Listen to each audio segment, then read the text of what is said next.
Shalom, selamat pagi adik-adik.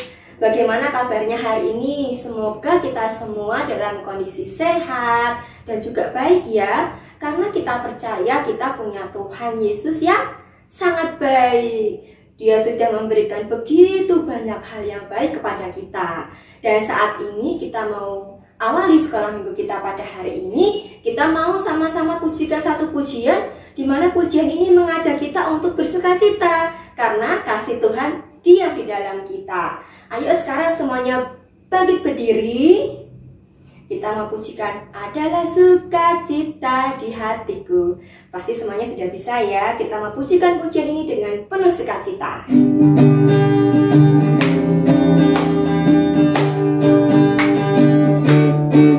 Adalah sukacita di hatiku, di hatiku, di hatiku adalah sukacita di hatiku. Diberikan Tuhanku, aku bersyukur, bersukacita karena kasih Tuhan di hatiku. Aku bersyukur, bersukacita karena kasih Tuhan di hatiku. Sekali lagi, adalah sukacita, sukacita di hatiku, di hatiku, di hatiku adalah sukacita, sukacita di hatiku. Diberikan Tuhanku, aku bersyukur, bersukacita karena kasih Tuhan di hatiku. Aku bersyukur, bersukacita karena kasih Tuhan di hatiku. Ya, silakan duduk adik-adik. Dan saat ini kita mau siapkan hati kita mau siapkan telinga kita mau siapkan pikiran kita untuk kita sama-sama belajar kebenaran firman Tuhan. Dan saat ini, mari sebelum mendengarkan firman Tuhan, kita mau berdoa. Lipat tangan, tutup mata, kita mau berikan sikap yang terbaik buat Tuhan Yesus. Tuhan Yesus yang baik, kami sungguh bersyukur Tuhan. Pada hari ini kami boleh bersama-sama mengikuti ibadah sekolah minggu. Bapa, jika sebentar kami akan bersama-sama belajar kebenaran firman Tuhan, kiranya Tuhan menolong kami supaya kami dapat mengerti firman-Mu dan kami juga dapat melakukannya di dalam kehidupan kami. Kami juga tak lupa berdoa untuk Ibu Ita Maria yang akan menyampaikan kebenaran firman Tuhan. Kiranya Tuhan memberikan hikmat, memberikan akal budi, supaya apa yang disampaikan itu boleh menjadi berkat bagi kami semua.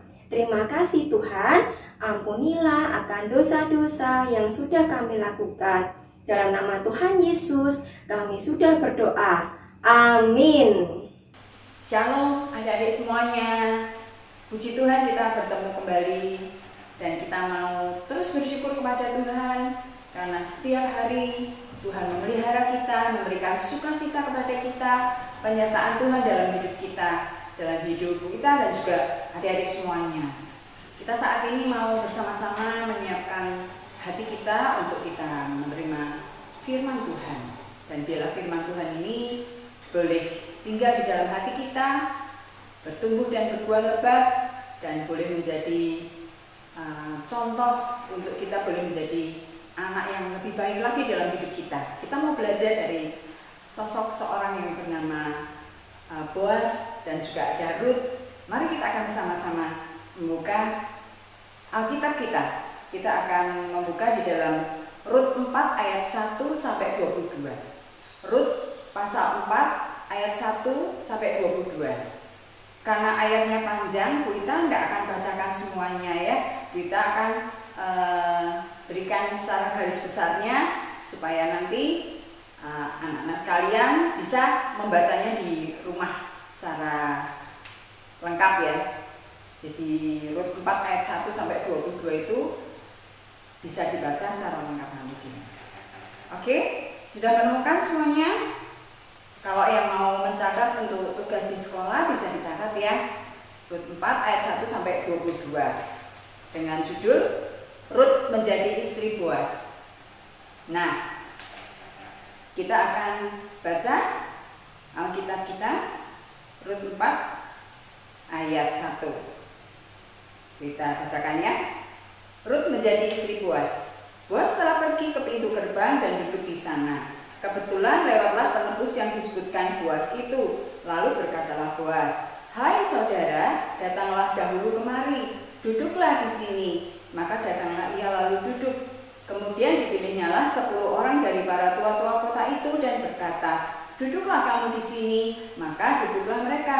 Lalu berkatalah ia kepada penebus itu, "Tanah milik kepunyaan saudara kita Elimelek hendak dijual oleh Naomi yang telah pulang dari daerah Moab. Jadi pikirku baik juga hal itu kusampaikan kepadamu sebagai berikut.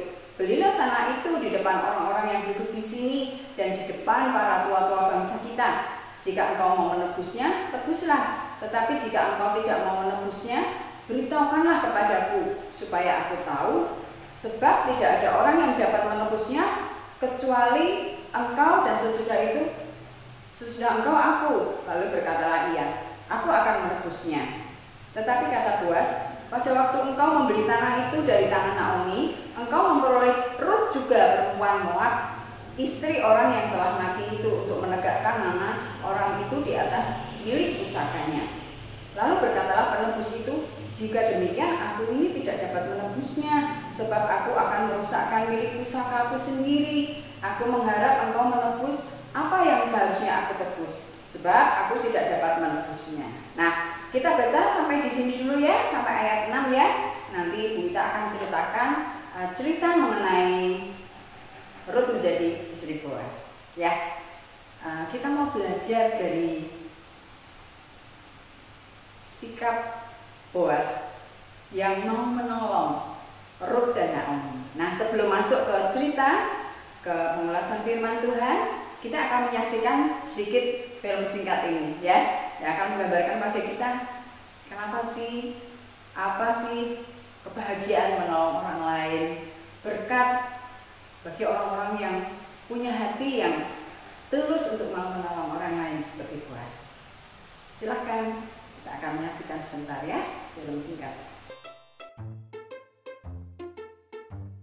Cerita ibuku menolong anak rusa.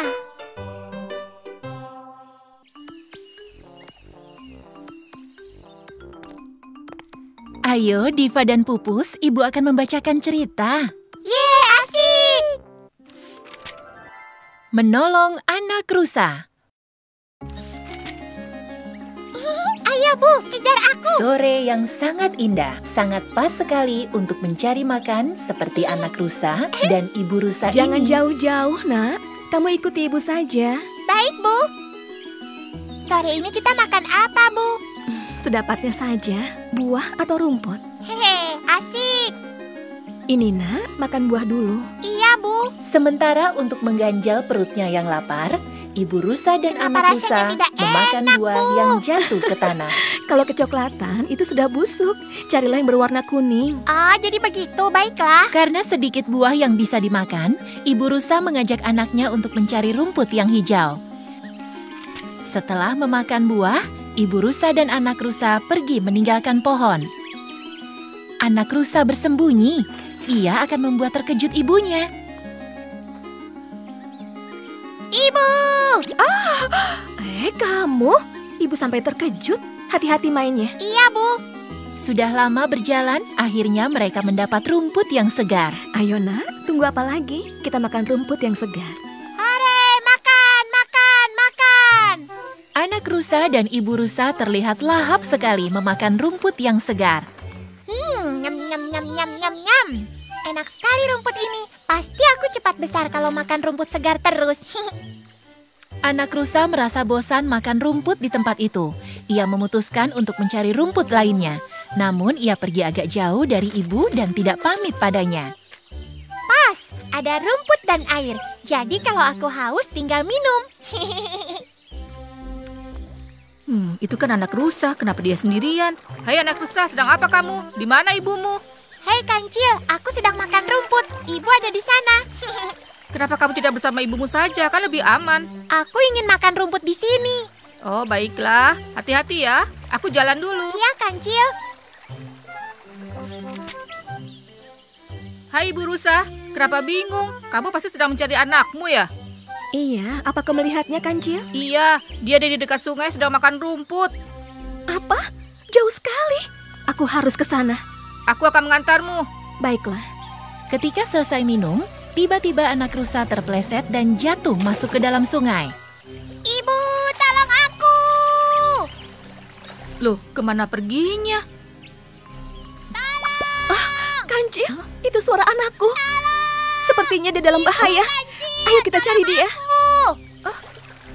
Dengan sigap, Kancil mengambil akar pohon yang panjang dan melemparkannya pada anak rusa. Hei, tangkap dan gigit ujungnya. Sudah. Ibu. Aku Syukurlah kau selamat, Nak. Terima kasih, Kancil. Kau sudah menolong anakku. Iya, sama-sama. Jaga dirimu baik-baik, anak rusa. Iya, Kancil, terima kasih. Hebat Kancil, kamu sangat baik untuk menolong mereka. Itu perbuatan yang baik. Aku sangat bangga padamu. Terima kasih, Tuan. Kancil berani sekali ya, Bu. Dia mau membantu anak rusa yang sedang membutuhkan pertolongan. Iya, Diva, karena sesama makhluk ciptaan Allah harus saling tolong-menolong. Nah, adik-adik, bagaimana filmnya? Bagus? Bagus kan? Ada yang tahu tadi ceritanya tentang apa? Masih ingat kan tadi barusan lihat kan? Masih ingat ya? Nah, siapa yang menolong yang suka menolong dalam cerita ini?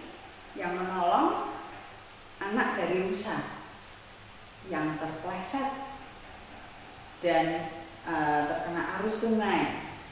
Siapa? Ya betul, si Kancil ya. Si Kancil di cerita ini menjadi si Kancil yang baik hati.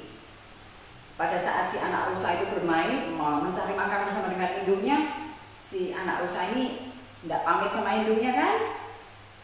Terus pergi cari makan di dekat sungai. Ibunya di tempat yang jauh. Siapa yang suka pergi kalau sama mama, bapak gitu ya? Jalan-jalan atau kemana begitu? Tapi tetap pakai masker ya. Terus jalan-jalan gitu ke mall atau kemana, terus nggak pamit, tahu-tahu lihat mainan di sebelah sana. Mamanya bingung cari kemana nih anaknya gitu kan? Nah seperti itu anak rusa ini juga. Dan akhirnya singkat cerita, dia terpleset waktu minum dan dia masuk ke arus sungai. Dia mau hanyut, tapi untunglah si Kancil ini memberitahu kepada induk rusa, itu anakmu ibu itu di pinggir sungai, baru makan di situ. Oh iya, saya cari. Kemudian mereka mencari persis pada saat yang tepat karena anak rusa itu kecemplung ke sungai. Adik-adik kasihan ya, kecemplung ke sungai, dia mau terseret arus dan ditolong oleh Kancil itu dengan memberikan seutas tali dan ditarik ya, akhirnya selamat. Nah, kisah ini menceritakan seekor kancil yang baik yang mau menolong anak rusa. Nah, kembali lagi ke cerita firman Tuhan hari ini ya. Kita tadi sudah membaca sebagian dari ayat firman Tuhan tentang Boas, Rut dan Boas ya. Kalau adik-adik minggu lalu mengikuti cerita, minggu lalu itu kan Rut bertemu dengan Boas ya. Rut itu seorang gadis dari negeri Moab. Nah, Rut ini menikah dengan, cerita sebelumnya ya, Rut ini menikah dengan namanya Mahlon.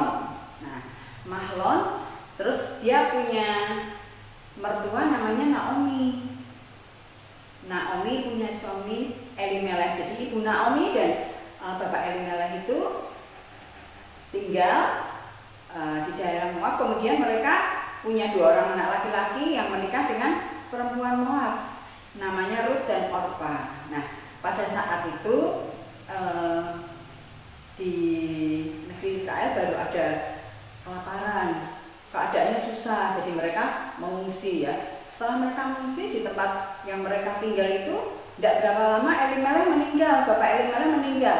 Kemudian 2 orang anak Naomi namanya Mahlon dan Kilion juga meninggal. Jadi tinggal Naomi, kemudian menantunya ada 2, namanya yang satu Rut, satunya Orpa. Siapa?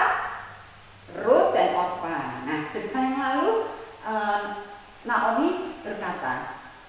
mendengar bahwa di Israel sudah lebih baik keadaannya. Aku mau pulang ke tanah kelahiranku. Kemudian dia mengatakan kepada dua orang menantunya, Rut dan Orpa, kamu pulang saja ke rumah orang tuamu. Kamu masih muda, kamu masih bisa berkeluarga, menikah lagi. Saya sudah tua, saya sudah tidak punya anak lagi, sudah tidak punya suami. Saya mau pulang ke tanah kelahiran saya. Kamu kembali ke orang tua kamu. Tapi dipaksa-paksa, Rut dan Orpa tidak mau meninggalkan Ibu Naomi. Ibu Naomi sudah tua. Mereka merasa kasihan. Kalau mereka meninggalkan Ibu Naomi, nanti Ibu Naomi hidup dengan siapa? Dan siapa nanti yang memelihara Ibu Naomi? Kalau Ibu Naomi sakit, butuh makan, minum ini itu, siapa yang melayani? Kasihan. Tapi Ibu Naomi mendesak, pokoknya ayo kamu pulang aja. Akhirnya Orpa mau pulang kembali ke rumah orang tuanya, pamitan dengan Naomi, tapi Rutnya tidak mau ya. Rutnya tetap bilang, aku mau ikut Ibu Naomi kemana, aku mau ikut. Dan Allahmu itu adalah Allahku. Jadi Rut itu mau mengikut Naomi dan juga menyembah Allahnya Naomi. Nah, singkat cerita, Naomi kembali lagi ke tanah kelahirannya dan di sanalah cerita itu mulai berlanjut ya. Dimana Rut itu untuk makan sehari-hari dia harus mencari gandum, mencari helai gandum di ladangnya yang namanya Boas ya. Ternyata Boas ini adalah masih saudara dari suaminya Rut, Mahlon. Jadi Boas ini masih saudara dengan suaminya Rut. Nah, Rut itu di ladangnya milik Boas, dia memungut helai gandum yang tercecer dari orang-orang upahannya Boas yang menyabit gandum itu, yang mengambil bulir-bulir gandum itu. Nah, pada saat itu Boas melihat siapa wanita ini yang memungut helai-helai gandum yang berceceran di belakang orang upahanku. Kemudian orang menceritakan kepada Boas, itu namanya Rut, perempuan Moab. Itu menantunya dari Ibu Naomi. Rut itu mau ikut Naomi kembali ke tanah kelahirannya ke sini. Mereka tinggal di sini dan untuk hidupnya Rut itu memungut helai gandum di ladangnya Bapak Boas. Terus Bapak Boas mendengar cerita dari pegawainya, dia berpikir dalam hati, kok baik sekali ya Rut ini ya, setia ya sama ibu mertuanya ya. Dia mau tetap ikut walaupun suaminya, anak dari Ibu Naomi itu sudah meninggal. Walaupun Ibu Naomi itu seorang yang sudah tua, tidak punya apa-apa, seorang yang perlu ditolong, perlu ditemani. Dia masih muda, masih bisa menikah, tapi kok mau memelihara hidup Naomi. Boas dalam hati, wah, Rut ini seorang wanita yang sangat baik gitu ya. Nah, setelah Ibu Naomi diceritakan oleh Rut bahwa anakku, kamu bawa gandum dari mana? Rut cerita, saya mengambil bulir-bulir gandum yang kececeran dari orang-orang upahan yang ada di ladang seorang yang bernama Boas. Terus Ibu Naomi kaget, loh Boas namanya? Oh, itu masih saudara saya. Apa? Terus Ibu Naomi bilang, nanti besok kamu memungut helai lagi di sana, nggak apa-apa. Nanti kalau sudah malam, nanti kamu tidur di Boas, kan biasa tidur juga di ladang itu. Nanti kamu tidur di situ aja, di dekat kakinya. Nah, malam hari Bapak Boas mati ya.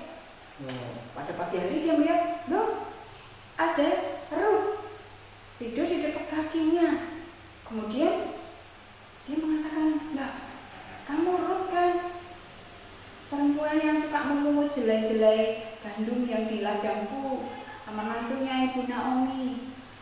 Betul Tuan. Ternyata Rut itu diberitahu oleh Ibu Naomi, kamu tidur di situ di dekat kakinya Boas. Pagi hari kalau sudah bertemu dan Boas menanyakan bagaimana kabarnya Rut dan menanyakan kenapa engkau di sini ini itu ya, nanti kamu bilang ya bahwa Bapak Boas itu masih saudara dengan Ibu Naomi. Dan pada saat itu di dalam Israel, di dalam suku bangsa Israel itu ada peraturan ya, ada ketentuan yang berlaku bahwa kalau seorang itu meninggal, istrinya itu boleh menikah dengan saudara dari suaminya. Itu namanya pernikahan levirat ya. Jadi boleh menikah dengan saudara suaminya untuk meneruskan keturunan, nama keturunan dari suaminya yang meninggal yang namanya Mahlon itu. Jadi singkat cerita, Boas ini bisa menikah dengan Ruth sebagai penebus gitu ya. Tapi karena saat itu Boas berpikir ya, ini kasihan kalau Naomi dan Ruth ini tidak ditolong ya. Aku mau jadi penebus mereka untuk menebus ladang miliknya mereka, yaitu akan aku beli, kemudian Ruth akan aku ambil menjadi istriku. Tapi masih ada satu orang penebus yang lebih berhak. Nanti adik-adik bisa baca ya di ayat Rut 4 ayat 1 sampai 22 itu akan diceritakan di situ ya. Tadi kita sudah baca bersama-sama bahwa pada saat Boas itu sedang berada di pintu gerbang ya, tadi kita baca ya, telah pergi ke pintu gerbang, duduk di sana, lewatlah penebus yang disebutkan Boas itu ya. Penebus itu orang yang lebih berhak untuk menebus ladang miliknya Naomi, kemudian juga menikahi Ruth. Nah, pada saat itu Boas memanggil 10 orang tua-tua kota itu sebagai saksi. Kemudian mereka ngobrol, mereka ngomong, ini Naomi sudah pulang ke tanah kelahirannya. Sekarang seorang penebus harus menebus ladang miliknya, ladang milik Elimelech. Tapi juga si penebus ini dikatakan demikian, aku mau menebus ladangnya, mau aku beli, nanti uangnya tak kasih Ibu Naomi. Tapi terus Boas bilang, tapi tidak cuma itu aja, karena Naomi itu datang bersama dengan menantunya namanya Ruth. Jadi kalau kamu mau beli tanah itu, kamu juga harus mengambil Ruth sebagai istrimu. Tapi orang itu tidak mau. Oh, kalau itu aku nggak bisa, aku tidak mau, soalnya nanti aku merusakkan milik pusakaku, aku punya keluarga, aku tidak bisa menikahi Ruth. Ya sudah, kamu saja. Dia mengatakan karena pertama yang berhak itu adalah penebus itu, kemudian yang kedua adalah Boas. Nah, terus dia mengatakan kamu saja Boas yang menebus.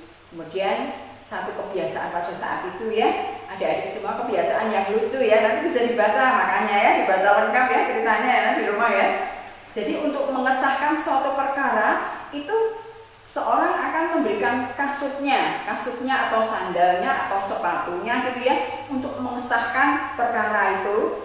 Satu kasut, satu sandalnya dikasih sama Boas. Ini loh, sah, tandanya aku sudah memberikan hak untuk kamu itu menebus tanah Naomi dan mengambil Ruth sebagai istri. Karena aku tidak bisa. Karena setelah aku hanya kamu yang berhak. Ini loh sandalku, sah ya? Sah gitu ya. Jadi setelah itu singkat cerita semua tua-tua yang lain menyaksikan dan mereka mengatakan, ya berarti sekarang sah, kamu boleh menebus tanah milik Naomi dan menikahi Ruth. Biarlah kamu diberkati Tuhan. Mereka mengatakan demikian, biar kamu diberkati Tuhan dengan mendapatkan seorang istri yang baik, yang mau memelihara ibu mertuanya yang sudah tua, tetap setia mengikut dan memelihara merawatnya. Dan biarlah kau akan diberikan anak-anak yang dilahirkan oleh ibu Ruth ini dan menjadi berkat bagi keluargamu. Mereka mendoakan Boas yang baik hati ya. Boas ini baik enggak? Adik-adik? Baik sekali ya. Waktu Ibu Ruth mau menjelai di ladangnya itu, dia pesan sama pegawai-pegawainya, tak kasih tahu, kalau kamu menyabit gandum itu terus membawanya, kan Ruth ngambil yang kecacaran. Kasihan kalau dia ngambilnya sedikit, kamu sengaja ya dicacarkan sedikit-sedikit supaya dia dapat banyak. Baik loh hatinya Boas itu. Ya kasihan karena kalau memungut yang kecacaran itu dapatnya cuma sedikit. nanti kalau gandumnya sedikit dibuat roti, rotinya cuma sedikit, masih lapar nanti ya Ruth sama Naomi ya, padahal mereka tidak punya uang karena tanah milik mereka pun belum dibeli ya, jadi mereka tidak bawa apa-apa dari negeri asing. Nah, Boas itu hatinya baik. Kemudian pada saat Ruth tidur di dekat bahunya Boas, karena itu yang memberitahu adalah ibu Naomi, nanti kalau kamu ditanya, tebuslah kami karena hanya engkau yang bisa menebus kami. Dan singkat cerita tadi yang ceritanya penebus yang lain yang lebih berat tidak mau, akhirnya Boas yang menebus. Singkat cerita akhirnya Boas menikah dengan Ruth ya. Ruth menikah dengan Boas dan mereka hidup bahagia. Ruth terpelihara hidupnya, mendapat hidup yang senang, kecukupan, juga ibu Naomi. Dan Ruth ini melahirkan seorang anak yang bernama Obed ya. Dan itulah menjadi cikal bakal dari Raja Israel, Raja Daud ya. Ini kita bacakan ini ya, ayat yang di bawah ya, supaya kita tahu ya. Nah, di ayat 13b ya. Maka atas karunia Tuhan, perempuan itu yaitu Ruth mengandung lalu melahirkan seorang anak laki-laki. Nah, anak laki-laki itu diambil di ayat 16. Naomi mengambil anak itu serta meletakkan pada pangkuannya dan mengasuh dia. Nah, tetangga-tetangganya memberi nama pada anak itu, katanya, pada Naomi telah lahir seorang anak laki-laki. Lalu mereka menyebutkan namanya Obed. Siapa namanya? Obed. Obed dialah ayah Isai, ayah Daud. Jadi Obed itu adalah kakeknya Raja Daud, Raja Israel. Ruth melahirkan seorang anak laki-laki dari Boas, namanya Obed. Kemudian Obed punya anak namanya Isai. Nah, Isai ini punya anak namanya Daud. Daud ini adalah Raja Israel. Nah, ceritanya sampai di sini kita tahu bahwa Tuhan itu Allah yang sangat baik ya. Walaupun Naomi itu hidupnya menderita, anaknya dua-duanya meninggal, suaminya meninggal, bahkan dia mau pulang ke tempat kelahirannya. Orang-orang bilang, "Hei Naomi pulang, itu Naomi." Naomi bilang, "Jangan panggil aku Naomi, karena banyak hal yang pahit yang aku alami. Semua orang yang aku kasihi sudah meninggal. Suami dan anak-anakku, 2 orang anak laki-lakiku sudah meninggal." Tapi walaupun hatinya pahit, dia merasa bahwa Tuhan itu seakan-akan tidak peduli dengan Naomi, tapi Tuhan tetap mengasihi Naomi. Tuhan memberi Naomi teman. Ruth yang tidak mau pulang ke rumah orang tuanya tetap menemani Naomi.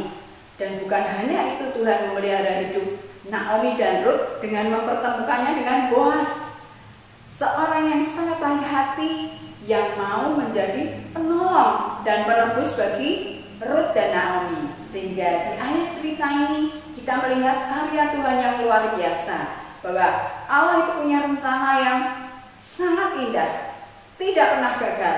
Hal yang luar biasa, hati Naomi yang pahit Tuhan hiburkan. Naomi dan Ruth bingung akan masa depannya, akan hidupnya. Tuhan berikan mereka ketemu dengan Boas yang masih saudara dari Naomi.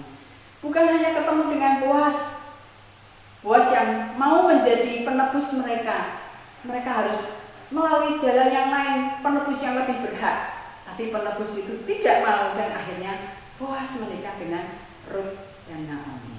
Nah, maukah kita punya hati seperti Boas yang mau menolong orang lain, mengerti kebutuhan orang lain, dan mau peduli dan mau menolong, sehingga karya Tuhan itu juga boleh dinyatakan melalui kehidupan kita. Adik-adik semuanya juga bisa menjadi anak-anak yang baik hati, anak-anak yang mengasihi Tuhan. Dengan cara apa?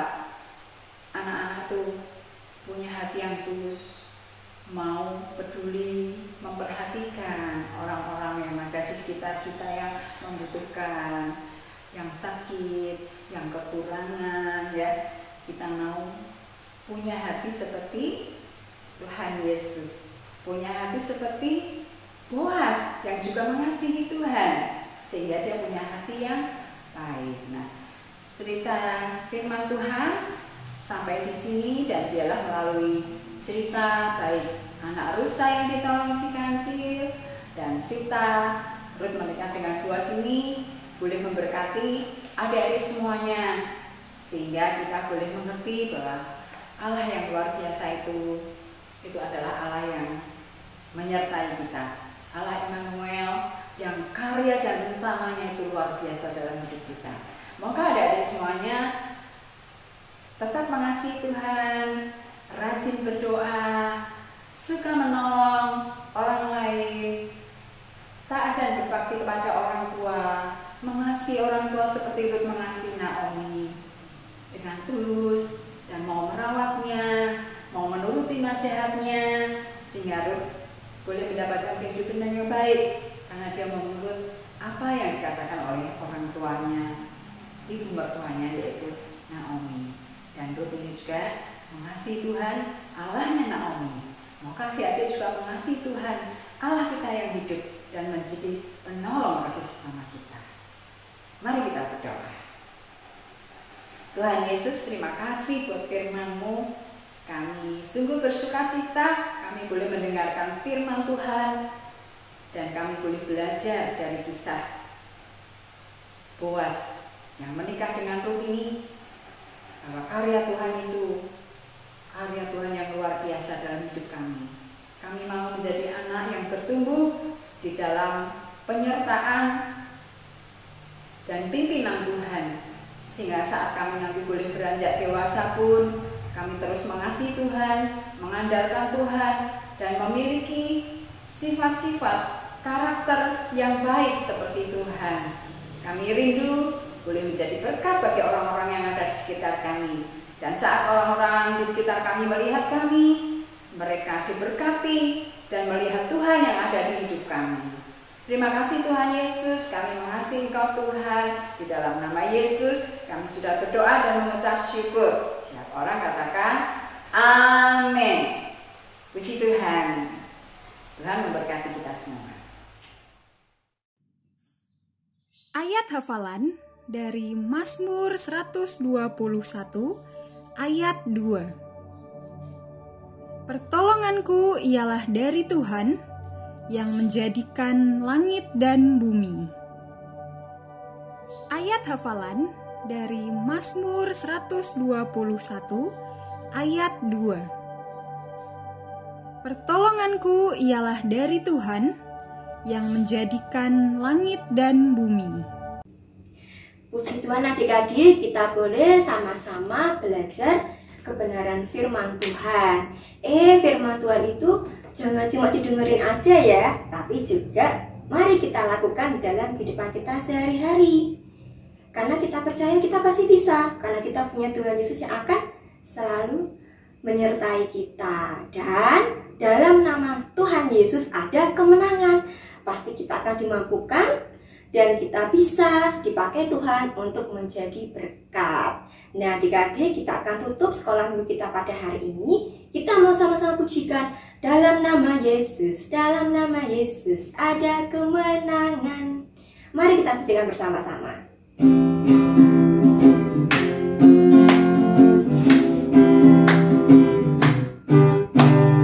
Dalam nama Yesus, dalam nama Yesus ada kemenangan. Dalam nama Yesus, dalam nama Yesus iblis dikalahkan. Dalam nama Tuhan Yesus siapa dapat melawan? Dalam nama Tuhan Yesus ada kemenangan. Sekali lagi, dalam nama Yesus, dalam nama Yesus ada kemenangan. Dalam nama Yesus, dalam nama Yesus iblis dikalahkan. Dalam nama Tuhan Yesus siapa dapat melawan? Dalam nama Tuhan Yesus ada kemenangan. adik-adik, jangan lupa ya ayat hafalannya dihafalin. Dan kalau ada yang punya tugas, ditulis ya yang rapi. Nah, jangan lupa juga untuk minggu depan, jadwalnya kita untuk Zoom loh. Jangan lupa ya untuk ikut sekolah minggu via Zoom. Terima kasih, semoga kita semua dalam kondisi sehat, baik dan bersukacita. Tuhan Yesus memberkati. Selesailah sekolah minggu.